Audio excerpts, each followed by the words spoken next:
Hello friends, welcome to my channel tales of love FF world. आज मैं फिर से लेके आ गई हूँ the blood he could not drink की पार्ट 8 यानी लास्ट पार्ट को।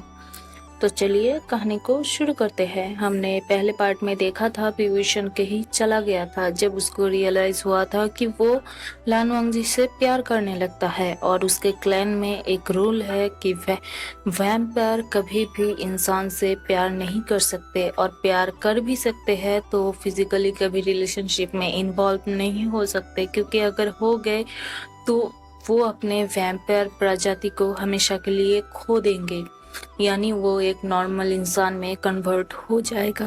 और अगर वो नॉर्मल इंसानों में कन्वर्ट हो भी गया तो भी कोई दिक्कत नहीं है। फिर भी विभीषण के पास एक दिक्कत था कि वो उसके वैम्पायर क्लैन का लास्ट वैम्पायर बचा हुआ था। अगर वो ही मिट गया, वो ही इंसान में बदल गया, वो अपने वैम्पायर क्लैन को पूरी तरीके से खो देगा। पृथ्वी से वैम्पायर नाम का चीजें ही मिट जाएगी। तो इसीलिए विभीषण उसके करीब नहीं जा सकता। इसी गिल्ट में वो वांग जी को छोड़ के चला जाता है। हम फिर से देखेंगे, इसके बाद से शुरू करेंगे। पूरा एक हफ्ता बीत चुका था और लान वंग जी ने एक भी दिन विभीषण को ढूंढना बंद नहीं किया था। सुबह उठते ही सबसे पहला ऑर्डर अब होता था उसका सर्च रिपोर्ट। रात को सोने से पहले उसका ऑर्डर होता था एनी अपडेट। हर दिन हर रात सेम सवाल सेम जवाब, नो सर।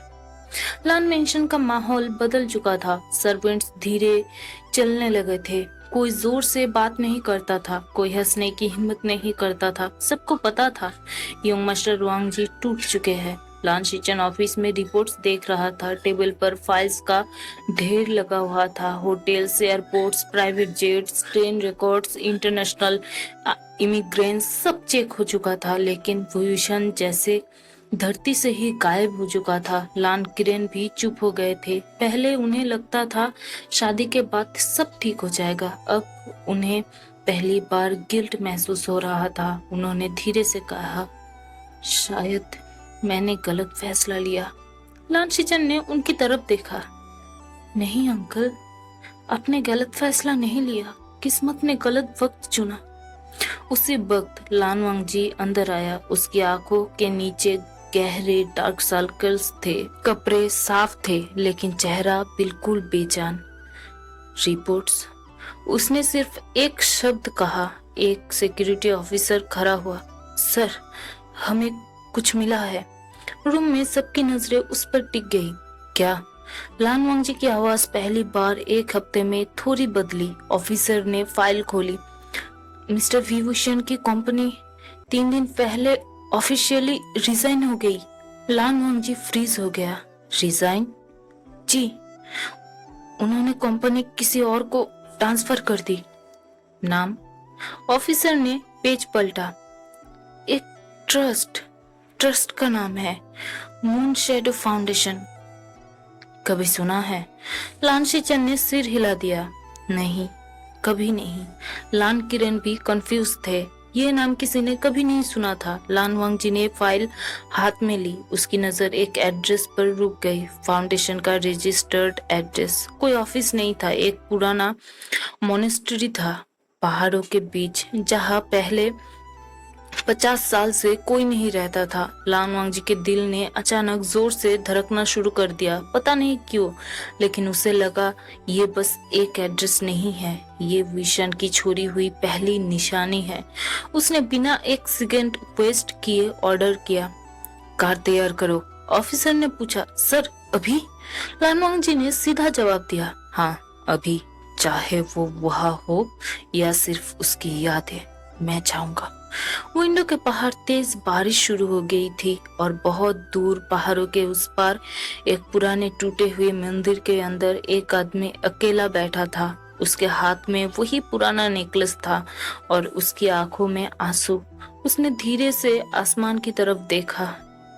लान वांग जी। उसने पहली बार उसका नाम इतनी धीमी आवाज में लिया जैसे हर शब्द उसका दिल को चोट पहुंचा रहा हो, और उसे बिल्कुल पता नहीं था कि जिस इंसान को वो हमेशा के लिए छोड़ आया है वो उसे ढूंढने के लिए उसकी तरफ चल चुका था। हरी बारिश शुरू हो चुकी थी। ब्लैक क्लाउड चारों तरफ छा चुके थे और पहाड़ों के बीच एक पुराना टूटा हुआ मॉनेस्टरी जैसे दुनिया ने सालों पहले भुला दिया हो, लेकिन विभूषण कभी नहीं भूला, कभी भी नहीं। वो धीरे से उस पुराने गेट के सामने रुक गया। उसने हाथ बढ़ाया, गेट को छुआ और गेट अपने आप खुल गया, जैसे वो उसका ही इंतजार कर रहा था। अंदर हर तरफ धूल, टूटी हुई मूर्तियां, पुराने सिंबल्स और दीवारों पर लहू से बने हुए अजीब निशान। ये कोई नॉर्मल मॉनेस्टरी नहीं थी, ये वैम्पायर सेंचुरी था। 1000 साल पहले वही उनका घर हुआ करता था। विभूषण धीरे धीरे अंदर चला। हर कदम के साथ एक पुरानी याद वापस आ रही थी। बचपन, ट्रेनिंग, हंसी, फैमिली और फिर चीख, लहू, आग, तलवारों की आवाज और अपने ही लोगों की लाशें। उसने तुरंत आंखें बंद कर ली।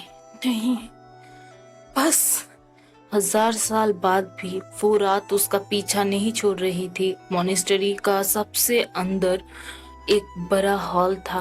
बीच में एक पत्थर का स्टैचू और उसके पीछे एक बहुत पुरानी तस्वीर। उस तस्वीर में पूरी वैम्पायर फैमिली खड़ी थी। सब मुस्कुरा रहे थे। बीच में एक छोटा सा लड़का अपने पिता के हाथ पकड़े हुए था।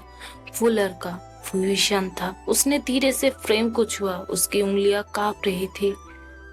माँ, फादर, आज भी मैं अकेला हूँ। रूम में सिर्फ उसकी आवाज गूंज रही थी। तभी एक पुरानी घंटी अपने आप बज उठी। टिंग टिंग टिंग। विभूषण ने तुरंत मुड़कर देखा। हॉल का दूसरे कोने में एक छोटा सा स्टोन अल्टर चमक रहा था। वो धीरे से उसके पास गया। अल्टर पर एक पुरानी किताब रखी थी। उसके कवर पर वही सिंबल था जो उसके गले के नेकलेस पर बना था। उसने किताब खोली। पहले ही पेज उसका नाम था, विभूषण। उसकी सांसें वही रुक गई। नीचे लिखा था, अगर ये पुस्तक तुम्हारे हाथ में है तो इसका मतलब है तुम वैम्पायर वंश के आखिरी जीवित सदस्य हो। विभूषण की आंखों में आंसू भर गया। वो आगे बढ़ने लगा। हमारे बाद तुम अकेला रह जाओगे और तुम्हारे सामने 2 रास्ते होंगे। पहला, अपनी जाति को बचाना, दूसरा अपने दिल को बचाना। उसके हाथ कांपने लगे, जैसे किताब उसका दिल का राज जानती हो। अगली लाइन पढ़ते ही उसका चेहरा सफेद पड़ गया। जिस दिन तुम किसी इंसान से सच्चा प्रेम करोगे, उस दिन तुम्हारा वैम्पायर खून धीरे धीरे कमजोर होने लगेगा। और अगर तुम उस प्रेम को छुओ तो तुम वैम्पायर राजा नहीं बन सकोगे। तुम्हारे साथ ही हमारी पूरी वंश समाप्त हो जाएगी। विभूषण के हाथ से किताब लगभग गिर गई। तो ये सिर्फ एक रूल नहीं था, ये उसके पूरे क्लैन का भविष्य था। उसने धीरे से अपना चेहरा दोनों हाथों में छुपा लिया और पहली बार वो जोर जोर से रो पड़ा। मैं क्या करूं? मुझे बताओ माँ, फादर। मैं उसे भूल नहीं पा रहा। मैं क्या करूं? मैं प्यार करता हूँ उससे। मैं लानवंती से प्यार करता हूँ। ये शब्द निकलते ही जैसे उसका सालों से दबाया हुआ दर्द बाहर आ गया। उसी वक्त मॉनेस्टरी के बाहर एक ब्लैक कार रुकती है। बारिश अब भी हो रही थी। लानवांगजी गाड़ी से उतरता है। उसके हाथ में वही फाइल थी, मून शैडो फाउंडेशन का। वो धीरे धीरे मॉनेस्टरी के सीढ़ियां चढ़ने लगता है। उसे नहीं पता कि जिस सच की तलाश में वो इतनी दूर आया है, वो सच उसकी पूरी जिंदगी बदल देगा। बारिश रुकने का नाम नहीं ले रही थी। पुराने मॉनेस्टरी के बाहर लानवांगजी सीढ़ियों पर धीरे धीरे चल रहा था। हर कदम के साथ उसका दिल और तेज और तेज और तेज धड़क रहा था। पता नहीं क्यों उसे लग रहा था इस दरवाजे के उस पार विभूषण है। दूसरी तरफ विभूषण अब भी उस पुरानी किताब के सामने घुटनों में बैठा हुआ था। उसकी आंखों से आंसू रुक ही नहीं रहा था। उसने किताब बंद कर दी और अपना नेकलेस जोर से पकड़ लिया। बस बस एक बार और उसका चेहरा देख लो। तभी एक धक से आवाज होता है। मोनेस्ट्री का पुराना दरवाजा खुला।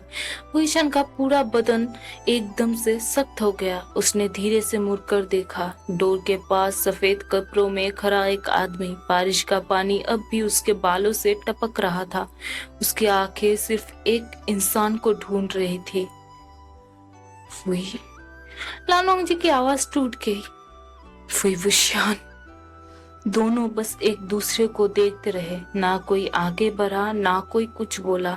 एक हफ्ते का दर्द, एक हफ्ते का बेचैनी, एक हफ्ते की तन्हाई, सब उन आंखों में साफ दिख रहा था। लानवांग जी ने धीरे से एक कदम आगे बढ़ाया। तुम सच में यहाँ हो? वो ईशान की आंखें फिर भर आई। उसका दिल जोर जोर से कह रहा था, दौड़ जाओ, उसे गले लगा लो, सब सच बता दो। लेकिन उसके दिमाग में सिर्फ एक ही लाइन गूंज रही थी, अगर तुम उसे छुओ तुम्हारे साथ ही वैम्पायर वंश समाप्त हो जाएगी।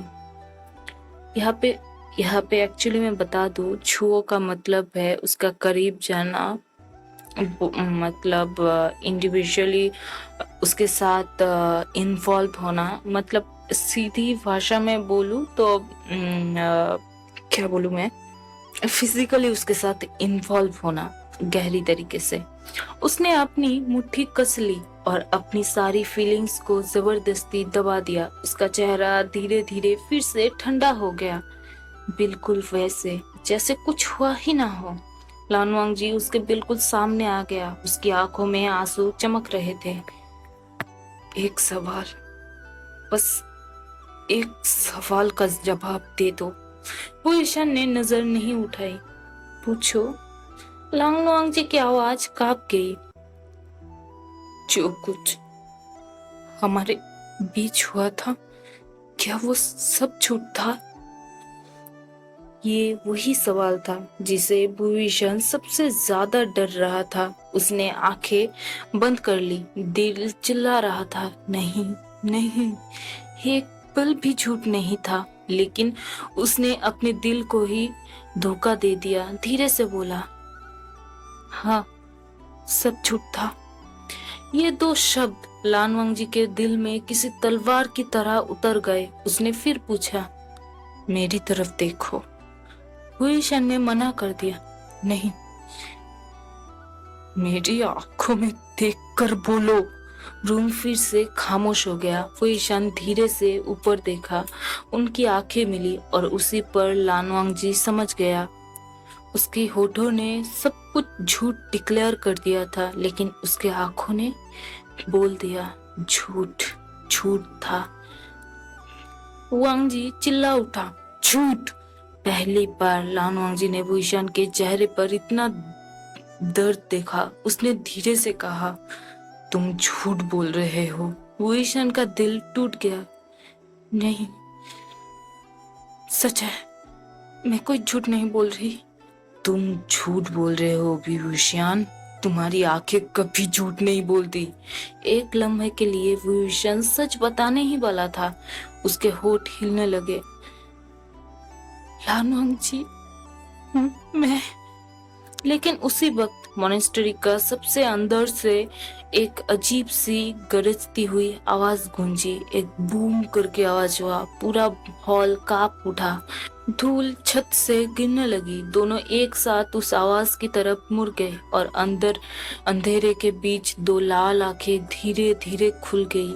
एक भारी आवाज गूंजी, आखिरकार आखिरी वैम्पायर घर लौट ही आया। भूषण का चेहरा एकदम सफेद पड़ गया। उसने सिर्फ एक शब्द कहा, इम्पॉसिबल। पूरा मॉन्स्टरी जोर से कांप रहा था। पुराने पत्थर टूटकर जमीन पर गिरने लगे। धूल का घना बादल पूरे हॉल में फैल गया। लानवांग जी तुरंत भूषण के सामने आ गया, इंस्टिंक्टली, जैसे उसे प्रोटेक्ट करना उसकी आदत बन चुकी हो। विभीषण एक सेकंड के लिए उसे देखता रह गया। इतनी बड़ी सिचुएशन में भी लानवांग जी ने खुद को नहीं उसको प्रोटेक्ट किया था। उसका दिल और भारी हो गया। धूल धीरे धीरे बैठने लगी और अंधेरे में से वो लंबा साया सामने आया। काले कपड़े, लंबे सफेद बाल और आंखें खून जैसी लाल। विभीषण का चेहरा सफेद पड़ गया। उसके होठ खुद ब खुद हिल गए। इम्पॉसिबल। लालवांग जी ने उसकी तरफ देखा। तुम इसे जानते हो? विभीषण ने धीरे से सर हिलाया। मैं समझता था कि 1000 साल पहले मर चुका है। वो आदमी मुस्कुराया, एक ठंडी डरावनी मुस्कान। मर गया था? नहीं, मैं कभी मरा नहीं। उसकी आवाज मॉनेस्ट्री की दीवारों की टकरार से गूंज रही थी। मैं सिर्फ इंतजार कर रहा था, इंतजार अपने राजा के लौटने का। लानवांग जी ने बाहें सिकुड़ी। राजा? वो आदमी धीरे से झुक गया, सीधा विभीषण की तरफ। स्वागत है मेरे राजा। लानवांग जी शॉक में रह गया। उसने तुरंत विभीषण की तरफ देखा। राजा? विभीषण ने आंखें बंद कर ली। 1000 साल पुरानी यादें फिर से लौट आई।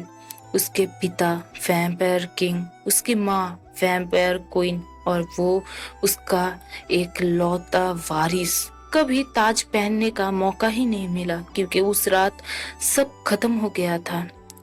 नहीं, विभीषण की आवाज भर आई। मेरे सामने सब मरे थे, मैं अपनी आंखों से देखा था। वो आदमी हंस पड़ा, एक ठंडी हंसी।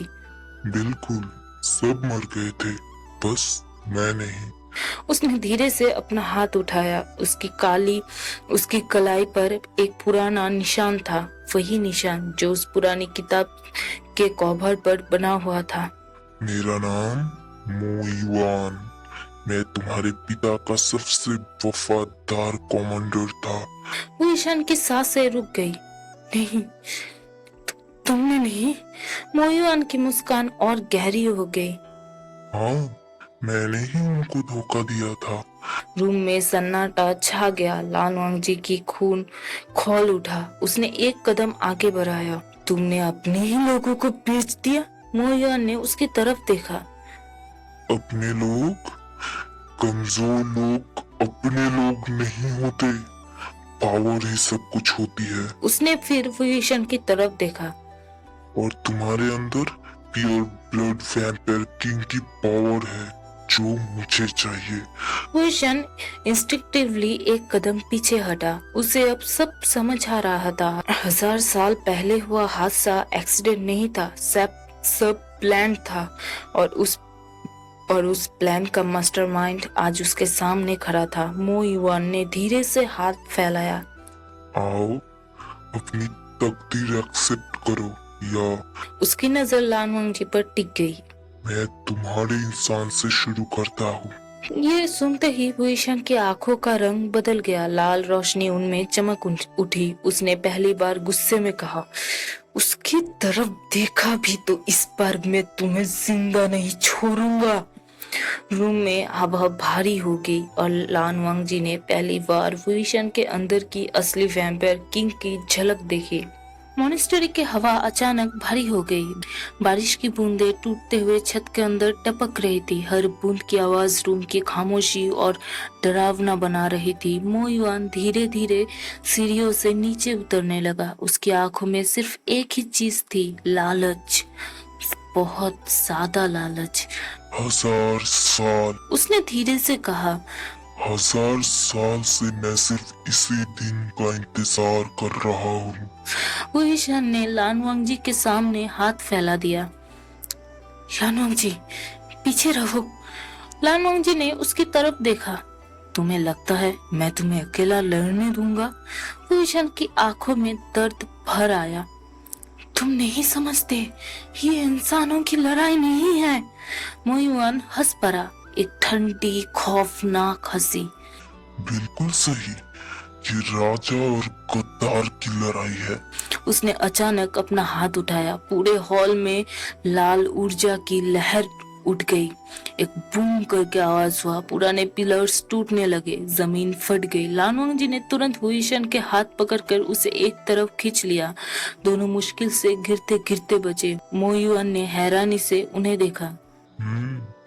तो इंसान अपनी जान देकर भी तुम्हें बचाएगा। उसने लानवांग जी की तरफ उंगली उठाई।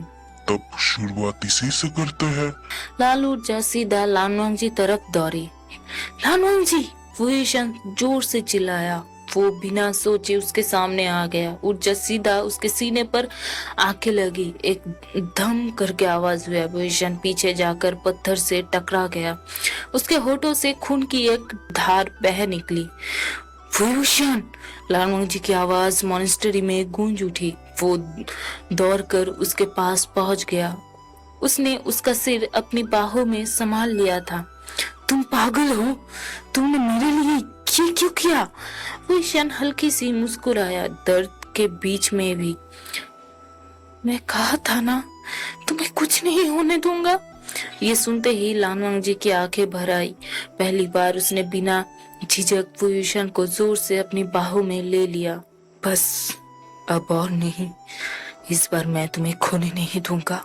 वुईशन एक पल के लिए चुप हो गया। उसने धीरे से आंखें बंद कर ली। 1000 साल की तन्हाई जैसे उस एक पल में पिघल रही थी। लेकिन मो युआन ने गुस्से से एक दहाड़ मारी। काफी हुआ, तुम दोनों की जज्बात देखने नहीं आया हूँ मैं। उसने दोनों हाथ आसमान की तरफ उठाए। मॉनेस्टरी की दीवार पर बने पुराने वैम्पायर सिंबल्स चमकने लगे। जमीन के बीच एक विशाल लाल चक्र बन गया। वुईशन का चेहरा एकदम बदल गया। नहीं, ये रिचुअल! लानवांग जी ने पूछा। कौन सा रिचुअल? वुईशन की आवाज कांप गई। ये vampire Kings blood extraction ritual है। अगर ये पूरा हो गया तो मेरा खून, मेरी ताकत, सब कुछ मो युआन के पास चला जाएगा और उसके बाद उसे कोई नहीं रोक पाएगा। मो युआन मुस्कुराया। आखिर तुम्हें याद आ ही गया। अब फैसला करो, मेरे राजा, खुद चलकर मेरे पास आ जाओ या फिर उसने लानवांग जी की तरफ देखा। मैं तुम्हारे पति को तुम्हारी आंखों के सामने मार दूंगा। वुईशन की मुट्ठी कस गई। लानवांग जी उसके बिल्कुल पास खड़ा था। दोनों ने एक दूसरे की तरफ देखा और बिना कुछ किए एक ही फैसला कर दिया। वो दोनों साथ लड़ेंगे, चाहे अंजाम कुछ भी हो। मॉनेस्टरी के बीच बना हुआ लाल रिचुअल साइकिल धीरे धीरे चमकने लगा। हवा इतनी भारी हो गई कि सांस लेना भी मुश्किल हो लग रहा था। मो युआन ने दोनों हाथ फैलाया। उसकी आवाज पूरे हॉल में गूंज उठी। राजा, आप अपनी तकदीर से भागना बंद करो। हमारे खून सिर्फ तुम्हारा नहीं है, वो पूरी वैम्पायर जाति की विरासत है। तुम्हें अपना फर्ज निभाना ही होगा। वुईशन चुप खड़ा रहा। उसके सामने एक तरफ लानवांग जी था, दूसरी तरफ 1000 साल पुरानी जिम्मेदारी। उसकी मुट्ठियां कांप गई थी। लानवांग जी धीरे से उसके पास आया। उसने बिना कुछ कहे वुईशन के हाथ पकड़ लिया। उस स्पर्श में कोई डर नहीं था, सिर्फ भरोसा था। वुईशन ने उसकी तरफ देखा। तुम डरते नहीं हो? लानवांग जी ने हल्की सी मुस्कान दी। डरता हूँ बहुत, लेकिन तुम्हारे बिना जीने से ज्यादा नहीं। ये शब्द सुनते ही वुईशन की आंखों से आंसू बह निकले। उसने धीरे से कहा, तुम इतने अच्छे क्यों हो? मैं इस लायक नहीं हूँ। लानवांग जी ने उसके हाथ और मजबूती से पकड़ लिया। नहीं, तुम बस खुद को माफ नहीं कर पा रहे हो। मो युआन जोर से हंसा। कितना कमजोर राजा है। प्यार एक इंसान के लिए आंसू बहा रहा है। तुम्हारे पिता होते तो शर्म से मर जाते। ये सुनते ही वुईशन का चेहरा बदल गया। उसकी आंखों में लाल चमक फिर से उभर आई। तुम मेरे माँ बाप का नाम लेने के लायक भी नहीं हो। मो युआन का सब्र टूट गया। बस। उसने अपना हाथ जमीन पर दे मारा। एक धाम करके आवाज हुआ। लाल रिचुअल सर्कल से लोहे जैसे खूनी जंजीरें निकलने लगी, सीधा वुईशन की तरफ। 1 2 3 पल भर में उसके हाथ और पैर बंध गए। फुयुशियान! लानवंग जी दौड़ा, लेकिन दूसरी जंजीर उसकी कमर से लिपट गई। उसने पूरी ताकत लगा दी, फिर भी वो हिल नहीं पाया। मो युआन धीरे धीरे उस फुयुशियान के सामने आया। अब राजा का खून वापस उसकी जाति को मिलेगा। उसने अपना हाथ फुयुशियान के सीने की तरफ बढ़ाया। जैसे ही उसकी उंगली उसके सीने को छूने वाली थी, लानवांग जी जोर से चिल्लाया, फुयुशियान! फुयुशियान ने सिर उठाया। उसने लानवांग जी को देखा। उसकी आंखों में पहली बार सिर्फ डर था। डर अपनी मौत का नहीं, डर लानवांग जी को खोने का। उसी पल उसके गले के पुराना नेकलेस चमक उठा, पहले हल्का, फिर और तेज, फिर इतना तेज कि पूरा मॉनिस्टरी सफेद रोशनी से भर गया। मो युआन का चेहरा बदल गया। नहीं, ये कैसे हो सकता है? नेकलेस के अंदर से एक नर्म औरत की आवाज गूंजी, बिल्कुल साफ, बिल्कुल प्यार से, मेरे बेटे, मेरे बेटे। अगर तुम ये आवाज सुन रहे हो तो इसका मतलब है तुमने किसी से सच्चा प्रेम किया है। वो ईशान की आंखें फट गई। माँ! पूरे हॉल खामोश हो गया। आवाज फिर से गूंजी, हमने तुमसे एक सच छुपाया था।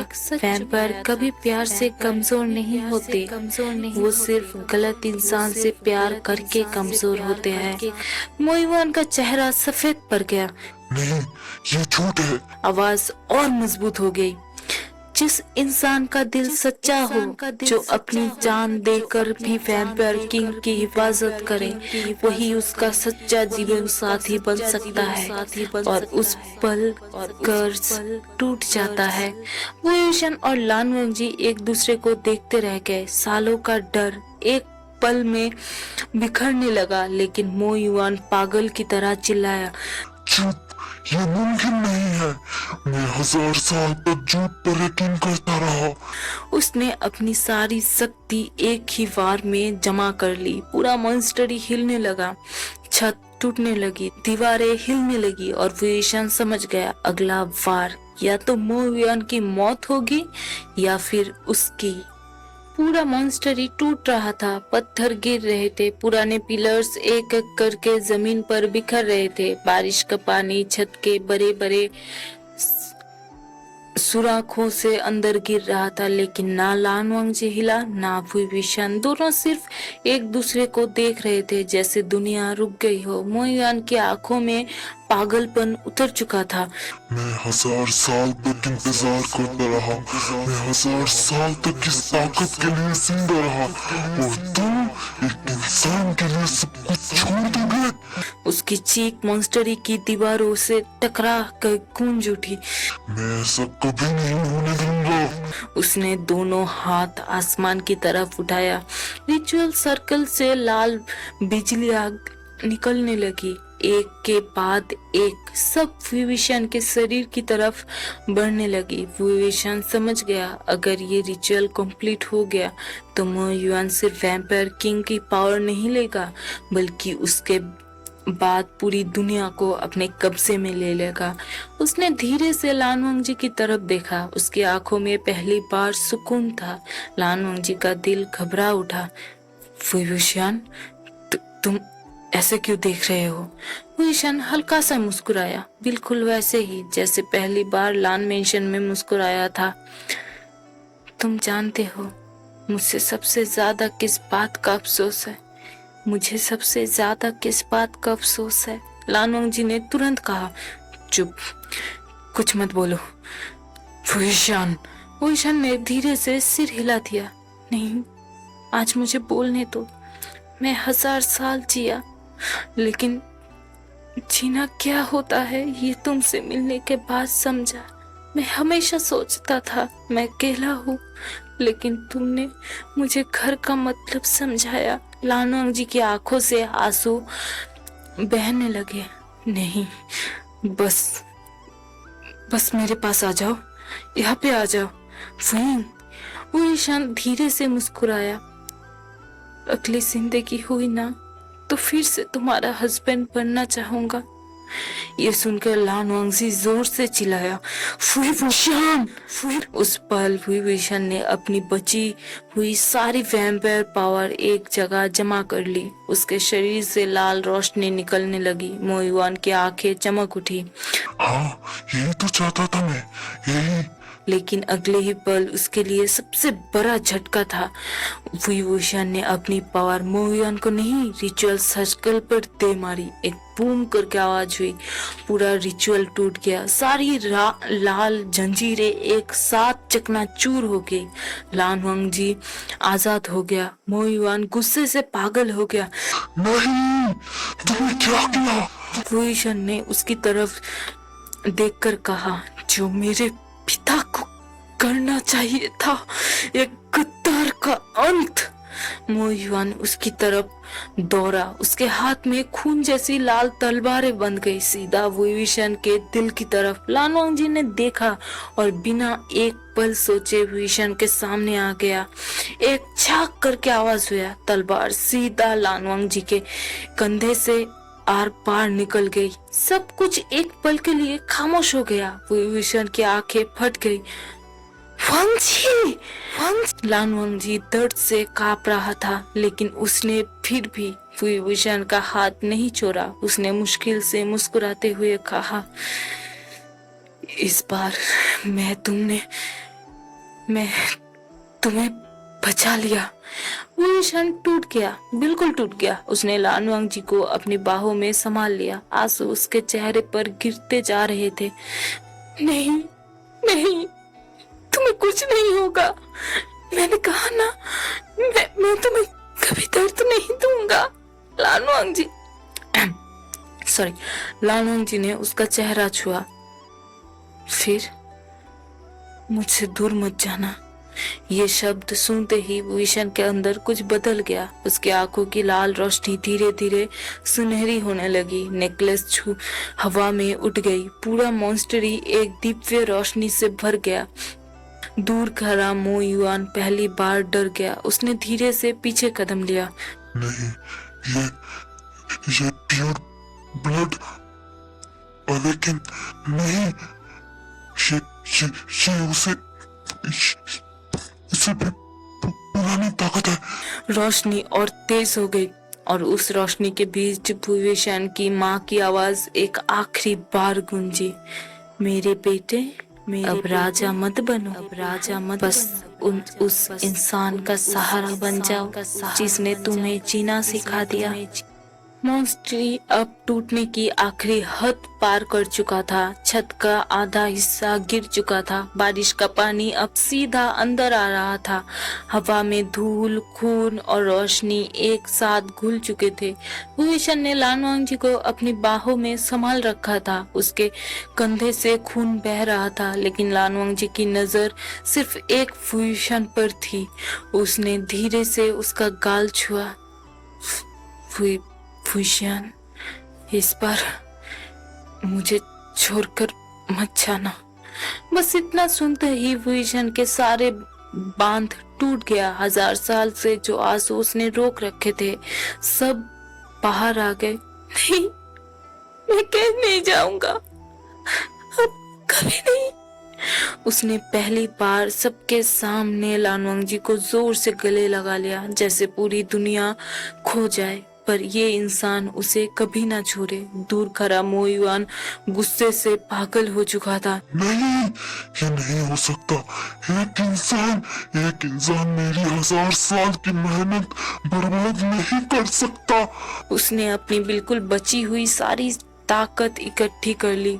पूरे मॉन्स्टर की लाल ऊर्जा उसके अंदर समाने लगी। उसका शरीर बदलने लगा। उसकी आंखें और लाल हो गई, नाखून तलवारों की तरह लंबे हो गए। उसकी आवाज इंसान जैसी नहीं रही। अगर मुझे राजा की ताकत नहीं मिली तो मैं तुम दोनों को लेकर ही मरूंगा। वो बिजली की रफ्तार से फुईवुशान की तरफ दौड़ा, लेकिन इस बार फुईवुशान ने भागना नहीं चुना। उसने धीरे से लान वांगजी को पीछे किया और सीधा मो युआन की आंखों में देखा। उसकी आंखों की सुनहरी रोशनी पूरे हॉल में फैल गई। उसने शांत आवाज में कहा, तुम एक बात एक कभी समझ नहीं पाए। राजा ताकत से नहीं बनता, राजा अपने लोगों की हिफाजत करता है, जबकि तुम सिर्फ अपने लिए जीते रहे। मोहिवान ने दहाड़ मार कर वार किया। विभीषण ने अपना हाथ आगे बढ़ाया, दोनों की ताकत टकराई, एक बूम करके आवाज हुआ। रोशनी इतनी तेज हुई कि कुछ पल के लिए किसी को कुछ दिखाई नहीं दिया। जब धूल बैठी, मोहिवान घुटनों के बल जमीन पर था, उसकी ताकत खत्म हो चुकी थी, उसके हाथ कांप रहे थे। नहीं, ये कैसे? विभीषण उसके पास आया, उसके चेहरे पर ना गुस्सा था ना नफरत, सिर्फ दुख। तुम्हें किसी ने नहीं हराया मोहिवान, तुम अपनी लालच से खुद हार गए। ये सुनते ही मोहिवान की आंखों से आंसू निकल आए। 1000 साल बाद पहली बार उसने धीरे से कहा, काश उस रात मैंने धोखा ना दिया होता। उसके होंठ हिलते रहे लेकिन आवाज नहीं निकली। अगले ही पल उसके शरीर धीरे धीरे राख में बदलने लगा। हवा का एक झोंका आया और 1000 साल पुराने गद्दार हमेशा के लिए मिट्टी में मिल गया। उसके जीते ही मॉन्स्टरी का लाल प्रकाश खत्म हो गया। पुरानी किताब अपने आप बंद हो गई और विभीषण के गले के नेकलेस 2 टुकड़ों में टूट गए। नेकलेस के टूटने के साथ ही एक नर्म रोशनी आसमान की तरफ उठने लगी। उस रोशनी में 2 परछाई दिखाई दी, एक आदमी और एक औरत की। विभीषण का दिल रुक गया। फादर, दोनों मुस्कुराते रहे, बिल्कुल वैसे ही जैसे उसकी बचपन की यादों में थे। उसकी माँ की आवाज गूंजी, अब तुम अकेले नहीं हो। उसके पिता मुस्कुराए, और आज से तुम पर किसी ताज का बोझ नहीं। हम तुम्हें राजा नहीं, बस खुश देखना चाहते हैं। रोशनी धीरे धीरे आसमान में समा गई और उसके साथ 1000 साल पुराना वैम्पायर कर्ज भी खत्म हो गया। विभीषण घुटनों पर बैठ गया, उसकी आंखों से आंसू बह रहे थे, लेकिन इस बार ये दर्द के नहीं, आजादी के आंसू थे। पीछे से लान वांग जी धीरे से उसके पास आया। उसके कंधे का घाव अभी भी दर्द कर रहा था, फिर भी उसने बिना कुछ कहे विभीषण का हाथ थाम लिया। विभीषण ने उसकी तरफ देखा, लान वांग जी मुस्कुराया बहुत हल्की सी और कहा, चलो घर चलते हैं। ये 2 शब्द सुनते ही विभीषण फिर रो पड़ा। इस बार उसने बिना झिझक लान वांग जी के हाथ मजबूती से पकड़ लिया और पहली बार उसने दिल से महसूस किया उसका घर कोई जगह नहीं था, उसका घर लान वांग जी था। 3 हफ्ते बाद लान मेंशन सुबह की हल्की धूप गार्डन पर पड़ रही थी। हवा में जस्मीन की खुशबू थी, सब कुछ काफी दिनों बाद नॉर्मल लग रहे थे। लान मेंशन के सर्वेंट्स भी आज मुस्कुरा रहे थे क्योंकि उनके यंग मास्टर की आंखों में फिर से जिंदगी लौट आई थी। डाइनिंग हॉल में लान किरण न्यूज़पेपर पढ़ रहे थे, लान शिचन कॉफी पी रहे थे और एक कुर्सी खाली थी। लान किरण ने गाड़ी देखी, फिर से लेट। लान शिचन मुस्कुराया, अंकल आज उन्हें माफ कर दीजिए। इतने में सीढ़ियों से एक आवाज आई, भाई ब्रेकफास्ट बचा है, यह सब खत्म कर दिए। विभीषण बिखरे हुए बाल, हाफ स्लिपी फेस और लान वांग जी की व्हाइट हुडी पहने हुए नीचे उतर रहा था। पूरा हॉल एक सेकंड के लिए उसे देखता रह गया। लान किरण ने न्यूज़पेपर नीचे रखा, ये हुडी ये वांग जी की है। विभीषण ने सीधा जवाब दिया, हाँ कंफर्टेबल है, पहन ली, अच्छी है ना। लान किरण का चेहरा देखने लायक था। लान शिचन ने तुरंत कप के पीछे अपनी हंसी छुपा ली, जैसा वो हमेशा करता है। तभी लान वांग जी भी सीढ़ियों से नीचे आया। उसने देखा विभीषण उसकी हुडी पहने खड़ा है। पूरा हॉल सोच रहा था अब डांट पड़ेगी, लेकिन लान वांग जी सीधा उसके पास गया, उसकी हुडी का कॉलर ठीक किया और बिल्कुल नॉर्मल आवाज में बोला, ठंड लग जाएगी, जिप बंद करो। Complete silence. लान किरण आंखें फाड़ फाड़ के देखते रहे। लान शिचन तो जैसे अभी मुंह को दबा के नीचे गिर जाते, इतना जोर से उसे हंसी आ रही थी। सर्वेंट्स भी ब्लश करके उन दोनों को देख रही थी और विभीषण बिल्कुल स्टैचू। बस तुम गुस्से नहीं हुए? लान वांगजी ने सीधा जवाब दिया। नहीं, तुम पहनो, वैसे भी तुम पर ज्यादा अच्छी लग रही है। ये सुनते ही विभीषण का चेहरा टमाटर जैसा लाल हो गया। लान शीचेन ने सीधा टेबल पकड़ लिया। वो इतनी जोर से हंस पड़े। वांगजी, तुम रोमांटिक भी हो सकते हो, लान वांगजी ने बिना एक्सप्रेशन से कहा। मैं सच बोला। लान शीचेन और जोर से हंसने लगे। ब्रेकफास्ट के बाद गार्डन में विभीषण अकेला फूलों के पास खड़ा था। उसके चेहरे पर हल्की सी मुस्कान थी। पीछे से लान वांगजी आया, बिना कुछ कहे उसके पास खड़ा हो गया। दोनों कुछ देर तक बस हवा महसूस करते रहे। विभीषण धीरे से बोला, तुम मुझसे गुस्सा नहीं हो? लान वांगजी ने उसकी तरफ देखा। गुस्सा था बहुत, जब तुम मुझे छोड़कर चले गए थे। मुझे लगा था मैं तुम्हें कभी माफ नहीं कर पाऊंगा। विभीषण ने नजरें झुका ली। आई एम सॉरी, मैं बस मेरे क्लैन को बचाना चाहता था, और मैं तुम्हारे पास रहता भी तो शायद मैं खुद को कंट्रोल ना कर पाता, तो तुम्हें कुछ कर देता। लान वांगजी ने उसका हाथ पकड़ लिया, इस बार मजबूती से। एक प्रॉमिस करो। विभीषण ने उसकी तरफ देखा। क्या? लान वांगजी की आवाज बहुत धीमी थी। अगर कभी दर्द हो, अगर कभी दर्द हो, अगर कभी डर लगे, अगर कभी लगे कि दुनिया तुम्हारे खिलाफ है, तो पहले मुझे बताओगे। अकेले मत सहना। विभीषण की आंखें भर आई। उसने बिना कुछ कहे अपना माथा लान वांगजी की कंधे पर रख दिया। हल्की सी हवा चली, गार्डन के फूल हिलने लगे और पहली बार दोनों को लगा लड़ाई सच में खत्म हो चुकी है। दूर बैल्कनी से लान शीचेन ये शब्द देखकर मुस्कुराया। लान किरण भी वही खड़े थे। उन्होंने धीरे से पूछा, वो खुश है? लान शीचेन ने नीचे देखते हुए कहा, हाँ बहुत। लान किरण ने एक लंबी सांस ली और शायद पहली बार उनके चेहरे पर भी एक बहुत हल्की सी मुस्कुराहट आ गई। 1 year later, लान मेंशन में सुबह के 6 बजे हल्की सी बारिश हो रही थी। गार्डन के फूलों पर पानी की बूंदें मोतियों की तरह चमक रही थी। लान मेंशन आज पहले से ज्यादा जिंदा लग रहा था। हंसने की आवाजें, किचन की खुशबू और एक आदमी की जोर जोर से बकबक। लान वांगजी, ये चीटिंग है, तुमने मुझे उठाया ही नहीं। पूरे मेंशन में विभूषण की आवाज गूंज रही थी। सर्वेंट्स एक दूसरे को देखकर मुस्कुरा रहे थे। एक सर्वेंट धीरे से बोला, यंग मास्टर वी फिर लेट उठ गए। सब हंस पड़े। किचन में लान वांगजी एफ्रोन पहने ब्रेकफास्ट बना रहा था। लान शीचेन ने ये सीन देखा और हंस पड़ा। वांगजी, मैं सपना तो नहीं देख रहा, तुम कुकिंग कर रहे हो। ओह माय गॉड, लान वांगजी ने शांति से जवाब दिया। विभीषण को आज स्पाइसी नूडल्स खाने का मन था। लान शीचेन ने मजाक में कहा, तुम्हारे प्यार ने तो तुम्हें पूरा बदल दिया। लान वांगजी के होठों पर हल्की सी मुस्कान आ गई। शायद। इतने में विभीषण भागते हुए किचन में घुसा। उसने सीधा नूडल्स का बाउल उठाया। फाइनली! उसके बाद एक बाइट ली और तुरंत चिल्लाया, कम कम कम कम। लान वांगजी ने बिना कुछ कहे उसके लिए पानी का ग्लास आगे कर दिया। स्लोली। विभीषण हंस दिया। तुम पहले इतने केयरिंग नहीं थे। लान वांगजी ने उसकी तरफ देखा। पहले तुम भी तो मेरे लिए नहीं थे। किचन में एकदम सन्नाटा छा गया। लान शीचेन ने अपना माथा पकड़ लिया। बस करो,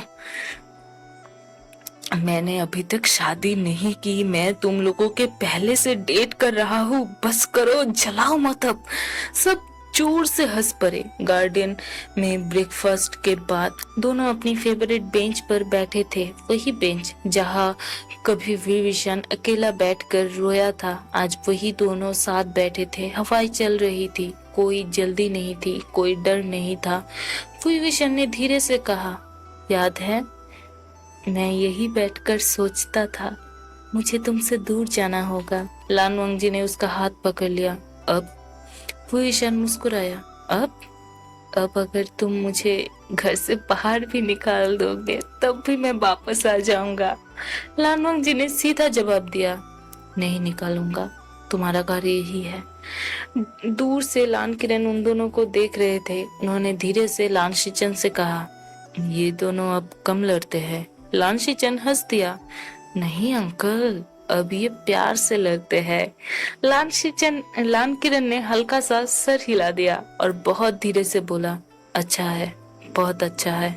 असल में वो जो बड़ा कांड हुआ था और विभूषण घर छोड़ के चला गया था, बाद में जब विभूषण लौट के आया, वांग जी को तो पहले उन्होंने बहुत पूछा था तो वांग जी ने कुछ नहीं कहा था किस वजह से विभूषण घर छोड़ के चला गया है। बाद में जब विभूषण लौट आया, थोड़ा सा सही हुए, नानवांग जी सही हुआ, अपनी इंजरी से कवर हुआ, तो उसके बाद विभूषण और लानवांग जी को बहुत जोर से मतलब जोर दे के पूछा गया कि क्या हुआ था, वो घर छोड़ के क्यों गया था, तुम घायल क्यों आए थे। तो उन्होंने कहा था कि उन दोनों के बीच झगड़ा हो गया था बहुत बड़ा, तो इसीलिए विभूषण गुस्से से घर छोड़ के चला गया था। और लानवांग जी जब विभूषण को लेके आ रहा था तो विभूषण कुछ लेने के लिए बाहर निकला था और किसी ने मतलब एक गाड़ी जा रही थी सामने से, वांग जी जा रहा था, देखा नहीं था और वांग जी के अंदर कुछ लग गया था धार धार चीजें, तो यही बोल के उन लोग टाल दिए थे। इसीलिए ये लोग बोल रहे हैं कि उन लोगों के बीच लड़ाई तो नहीं होती ना। ठीक है, मैं एक्सप्लेन कर दी हूँ एक इस पार्ट को। शाम को सूरज ढल रहा था, आसमान नारंगी रंग का हो चुका था। भूषण बैल्कनी में खड़ा सनसेट देख रहा था। पीछे से लानवांग जी आया और बिना कुछ कहे उसके पास खड़ा हो गया। दोनों ने एक साथ आसमान की तरफ देखा। भूषण धीरे से बोला, लानवांग जी, 1000 साल पहले मैंने सब कुछ खो दिया था, पर शायद मुझे सिर्फ तुम तक पहुंचने के लिए इतना लंबा सफर तय करना पड़ा। लानवांग जी ने उसकी तरफ देखा और पहली बार सबके सामने उसका हाथ अपने हाथ में लेकर कहा, अब सफर खत्म, अब बस घर। भूषण की आंखों में आंसू आ गए, लेकिन इस बार खुशी के आंसू थे। उसने अपना सिर लानवांग जी के कंधे पर रख दिया। ऊपर आसमान में 2 सफेद परिंदे एक साथ उड़ते हुए दूर निकल गए, जैसे कोई कह रहा हो, हर दर्द का एक अंजाम होता है और हर सच्चे प्यार को आखिर में अपना घर मिल ही जाता है। So, the end, the blood he could not drink. कभी कभी खून से ज्यादा प्यास एक सच्चे साथ की होती है। तो इस कहानी का मोटिव यही था, तुम किसी भी वजह से अपना प्यार के पास जाओ, किसी शख्स के करीब होने लगो, जब उस शख्स से तुमको प्यार हो जाएगा तब तुम उस शख्स के बिना कुछ नहीं देख पाओगे, कुछ भी नहीं। प्यार यही है। और कोई भी मोटिव हो तुम्हारा, सच्चा हो गलत हो, मोटिव कुछ भी हो, और अगर एक बार प्यार हो गया तुम उस शख्स के साथ कभी भी गलत नहीं कर पाओगे, कभी बुरा नहीं कर पाओगे। तुम्हारे पहले उसके बारे में सोचोगे, तुमको कितना ही दर्द मिले, कितना ही दुख मिले, तुम पहले तुम्हारे प्यार के बारे में सोचोगे। तो यही इस कहानी का मोटिव था, मेन की पॉइंट था। तो इसके बाद आएगी एक दिल जलाने वाली कहानी, और प्लीज आप लोग कहानी को सपोर्ट दिखाइए, लाइक कीजिए, कमेंट कीजिए, और ये भी कह दीजिए आपको अगर लॉन्ग स्टोरीज पसंद नहीं आ रही है तो क्या मैं स्टोरीज को शॉर्ट करके 2 पार्ट में अपलोड करूँ, बड़ा पार्ट देके 2 से 3 घंटे का एक पार्ट देके 2 पार्ट में स्टोरी को खत्म कर दूं। क्या आप ये चाहते हैं? फिर मैं स्टोरी के ज्यादा डीप नहीं जा पाऊंगी, और अगर मैं स्टोरी के ज्यादा डीप ना जा पाऊँ तो मुझे खुद को सुकून नहीं मिलता। मुझे खुद को लगता है कि मैं कुछ छोड़ चुका हूँ, कुछ छोड़ के आ चुका हूँ, कुछ छूट गया है, कुछ इमोशंस में नहीं दिखा पाई हूँ। तो इसी कहानी के साथ कुछ ऐसा है, मैं बहुत कुछ दिखाना चाहती थी कि लेकिन रिस्पॉन्स की वजह से मैं ठीक से लिख नहीं पाई। बोले ना, जितना अच्छा रिस्पॉन्स उतना अच्छा कहानी। तो ठीक है, फिर से मिलते हैं एक नई कहानी के साथ। आज के लिए इतना ही, बाय बाय। और याद तो है ना, फिर से मिलेंगे इसी प्लेटफॉर्म पर। प्लेटफॉर्म का नाम याद तो है ना, tales of love FF world. तो आज के लिए bye bye. Love FF world. तो आज के लिए बाय बाय एफएफ वर्ल्ड। तो आज के लिए बाय बाय। तो आज के लिए बाय बाय वर्ल्ड। तो आज के लिए बाय बाय। प्लेटफॉर्म का नाम याद तो है ना, tales of love FF world. तो आज के लिए bye bye love FF world. तो आज के लिए बाय बाय है ना, tales of love FF world. तो आज के लिए बाय बाय। आज के लिए बाय बाय है ना, tales of love FF world. तो आज के लिए बाय बाय ना, tales of love FF world. तो आज के लिए बाय बाय। प्लेटफॉर्म का नाम याद तो है ना, tales of love FF world. तो आज के लिए bye bye. Bye bye love FF world. तो आज के लिए बाय बाय। प्लेटफॉर्म का नाम याद तो है ना, tales of love FF world. तो आज के लिए बाय बाय वर्ल्ड। तो आज के लिए bye bye. Bye bye FF world. तो आज के लिए bye bye love FF world. तो आज के लिए बाय बाय। के लिए बाय बाय तो है ना, tales of love FF world. तो आज के लिए बाय बाय। तो आज के लिए बाय बाय वर्ल्ड। तो आज के लिए बाय बाय। तो आज के लिए बाय बाय। प्लेटफॉर्म का नाम याद तो है ना, tales of love FF world. तो आज के लिए bye bye love FF world. तो आज के लिए बाय बाय। तो आज के लिए बाय बाय है ना, tales of love FF world. तो आज के लिए बाय बाय। प्लेटफॉर्म का नाम याद तो है ना, tales of love FF world. तो आज के लिए बाय बाय एफएफ वर्ल्ड। तो आज के लिए बाय बाय। प्लेटफॉर्म का नाम याद तो है ना, tales of love FF world. तो आज के लिए बाय बाय। नाम याद तो है ना, tales of love FF world. तो आज के लिए bye bye of love FF world. तो आज के लिए बाय बाय एफएफ वर्ल्ड। तो आज के लिए बाय बाय एफएफ वर्ल्ड। तो आज के लिए बाय बाय। Bye bye. तो आज के लिए बाय बाय। प्लेटफॉर्म का नाम याद तो है ना, tales of love FF world. तो आज के लिए बाय बाय। से मिलेंगे इसी प्लेटफॉर्म पर। प्लेटफॉर्म का नाम याद तो है ना, tales of love FF world. तो आज के लिए बाय बाय एफएफ वर्ल्ड। तो आज के लिए bye bye. Bye bye tales of love FF world. तो आज के लिए बाय बाय। Bye bye. तो आज के लिए बाय बाय वर्ल्ड। तो आज के लिए bye bye. Tales of love FF world. तो आज के लिए बाय बाय। फिर से मिलेंगे इसी प्लेटफॉर्म पर।